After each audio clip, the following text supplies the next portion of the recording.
So this week I literally have nothing. I have no vlog footage. So I'm going to put something in that I filmed now because I like to make sure I have a vlog each week. So this is what we're doing today. We're going to be building the brush robot. I'm so excited. I have all the pieces laid out ready and I'm actually going to piece it together. I still don't know whether to call it Bristle or Bristles, so let me know. But let's put this thing together. I just want to point out that I am an extreme organiser. I've literally put it all in line. I think this may be a little bit too much. Send help. So step one is to attach the battery pack unit, which is this thing here, onto there, which I think it just slots on. And then what I need to do is tighten that down with some screws. So let's stick these in there. I was having some trouble. I didn't realise that there were two different types of screws. But now that that's sorted, we can move on to step two, which is to put this little thingy, which is the motor, into the housing unit. Now it does say to make sure that these are on the outside of the motor, on the housing, but step three also needs these wires to be in a specific place. So step three is to put this piece, which is going to cover the rotor, and you see there's little slots at the bottom where the wires have to go through, so I'm going to try and wiggle that on now, but I don't want to break anything, so I've got to be careful, and it's not exactly going on very easily. Alright, that bit was actually quite fiddly to do, but I have done it now. Sort of tried to put them on both at the same time, that seemed to help. But there we are. The wires are underneath there now. I've actually skipped a step. This housing unit was supposed to go on in step 4, but I find, well, I'm thinking that putting the wires, sorting the wires out first will be better than that step 3. So step 3, which I'm moving to step 4, is these bare wires you have to put into these, they're called terminal points, or terminal holes. You have to put the bare wire into there. So what I'm going to try and do is very fiddly, but I've managed to get one in, and then the other one is super long, so it should be really simple to do. And just slot that in there like that. So I'm getting very close to it right now, just so I can see with my bad eyesight. And then what you do is you've got to put one of these cap things into that hole there, which I might need to move it close to my face to see. No, I think I've done it. So, right, small word of advice. This black wire here coming from the battery unit is actually very small. So what I've done is it was coming out here through the middle, but because of the little prongs here, I had to take off the battery pack and slip it underneath this prong so it can actually fit into the terminal here. So just if you're building this yourself, that's just a little bit of advice I can give you. Right, so now that the wires are put in and the little caps have been put on as well, it's now put on the eyes. So with these little wiry bits, you've got to attach it where the housing unit meets the base, and then what you're going to do is put a screw on that, which will put down the housing unit for the rotor, and then it will also keep these eye stalks in place as well. Let's see if I can do it. So it should rest on there. There is a little gap for it. In fact, what I'm going to do is put the screw in first, then put the eye stalk on. There we go. This is all very dainty work. I actually read a little booklet that came with it, and apparently you can make a micro vibrobot.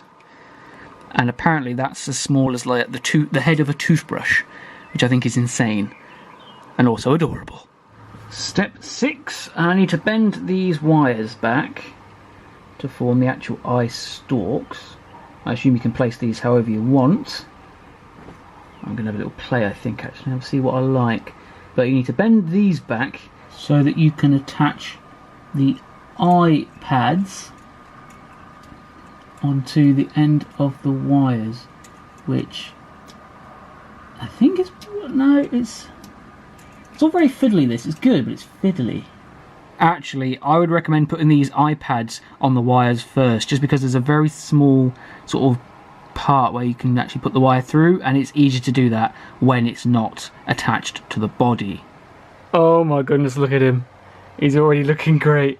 Right, now I need to attach the eyes onto the sockets. Okay, I'm balancing my camera on my knee so that I can attach this eye. It's sticky, and I should be able to do it. Oh, I hope that's the middle.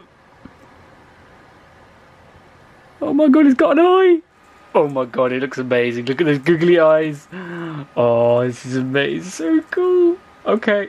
On to the next step. Step 7 is to attach this bracket onto the underside of the robot, and then eventually the brush will sit just in there. So this here is the actual brush, and step 8 is to put this little framey bit and stick it just on top in the centre, so that it will take up any space above the bracket and the base. So I've actually taken that other back bracket off because there's no way you can get the brush and the spongy bit onto the robot without taking that off first. So I'm going to try and see if I can slot it on with the brush on as well, which I should be able to do. If not, I don't know what I'm going to do. Nearly at the end now though, but step 9 is to attach this part on the back. It slots on just there.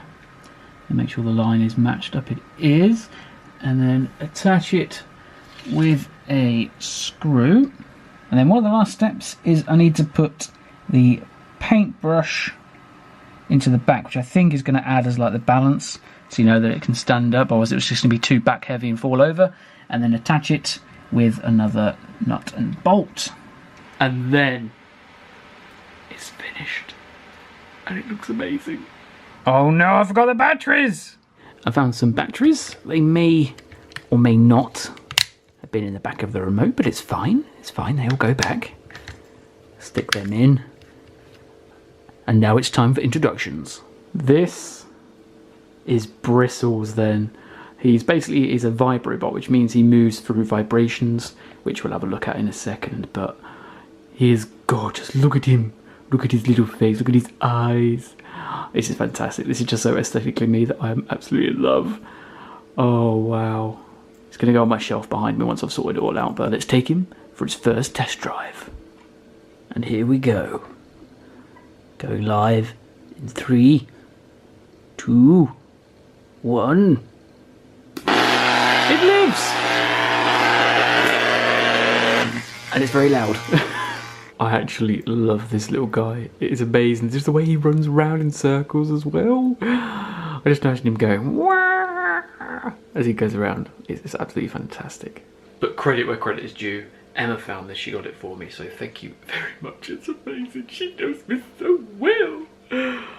Absolutely fantastic. But the booklet it comes with actually explains a little bit all about it, like how it works, you know, how it moves and everything. And it also goes down into the other key fun facts about it too, which I have said throughout the video, and hopefully you can read that on screen because I haven't said them all. But I'm looking at some of the other stuff they do as well. They've got a tin can robot. That one looks amazing. It's like, I just want a dog. Some of the other things are alright as well. I think the ones with the eyes are the best ones though, but oh my god, look at that tin can robot. But if you do want to get this yourself, I would highly recommend it. The brush robot from the Science Museum and stuff. You can see what the box looks like there if you ever want to look for it online. But oh my god, very highly recommend it. It's very loud, and you do need like proper good batteries to actually make it work. If you put like in really rubbish ones, it doesn't really move. It just sort of the power in the motor is just not powerful enough. But oh my god, highly recommend it. Definitely get it. But if you are getting this and you may be getting it for someone who's a little bit younger, there are a few fiddly parts, so be aware that they might need someone to give them a hand doing it. But oh my god, it's so cool. I'm over the moon. Look at it. Look at it. It's fantastic. Absolutely love it. Anyway, that is the end of the vlog. It was only a small cup because it is shorter than what my vlogs usually are because I'm trying to catch up. But the only thing left to say now is I will see you in the next adventure.